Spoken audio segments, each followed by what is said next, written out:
तर एक मोठी बातमी नाशिकमधून जाणून घेतोय। नाशिक पोलीस आयुक्त फार्म हाऊसच्या बाहेर दाखल झालेले आहेत। नाशिकमधली दृश्य आपण पाहतोय, जिथे पोलीस आयुक्त आता फार्म हाऊसच्या बाहेर दाखल झालेले आहेत। अगदी लाईव्ह दृश्य एनडीटीव्ही मराठीवरती तुम्ही पाहतायत।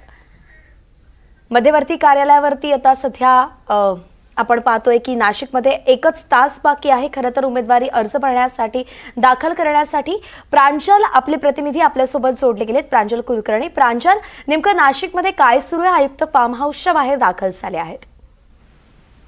वैष्णव, आपण बघितलं तर नाशिकमध्ये आज प्रचंड राडा हा बघायला मिळालेला आहे। नामनिर्देशन अर्ज दाखल करण्यासाठी करता तर शेवटचा एक तास हा बाकी आहेत आणि त्यातच भाजपमध्ये चक्क एबी फॉर्मची पळवापळी ही बघायला मिळाली आहे। थरार हा बघायला मिळाला आहे। मुंबई नाशिक महामार्गावरती ज्या गाडीतून खरं एबी फॉर्म चालले होते त्या गाडीचा इच्छुक उमेदवारांकडून पाठलाग करण्यात आला। शहराध्यक्षांना देखील घेराव हा घालण्यात आला।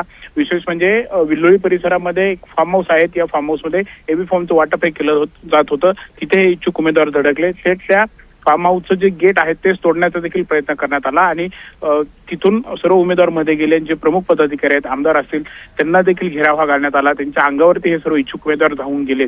दरम्यान आपण बघितलं तर या सर्व परिस्थितीनंतर या फार्म हाऊस बाहेर तणाव हा पसरलेला आहे आणि सध्याची आपण जर ताजी दृश्य बघितली तर स्वतः पोलीस आयुक्त संदीप कर्णिक, डीसीपी असतील, यासोबतच सर्व इतर जो फौज फाटा आहेत, दंगल नियंत्रण पथक असेल, ते इथे येऊन पोहोचलेला आहेत आणि कडेकोट असा पहारा या फार्म हाऊसला देण्यात आलेला आहे। विशेष म्हणजे जे नाराज उमेदवार आहेत ते देखील आरोप करतायत की आम्ही 30 ते 35 वर्षांपासून भाजपचे निष्ठावान आहोत, मात्र हे तिकीट जे आहे ते विकण्यात आलेले आहेत आणि थेट आरोप जो आहे तो भाजप आमदार सीमा हिरे यांच्यावरती करण्यात येतोय। सीमा हिरे यांनी खरं तर तिकीट हे विकलेलं आहे असा गंभीर आरोप ते करतायत आणि आयारामांना संधी दिली जाते असं त्यांचं म्हणणं आहे। त्यामुळे एकंदरीतच भाजपमध्ये तणाव हा बघायला मिळतोय। शेवटचा एक तास हा बाकी आहेत आणि त्यात सर्व गोंधळ जो आहे तो निर्माण झाला आहे। प्रांजल, ही सगळी दृश्य जी आपण एनडीटीव्ही मराठीच्या स्क्रीनवरती पाहतोय, नाशिक पोलीस आयुक्त फार्म हाऊसच्या बाहेर आहे।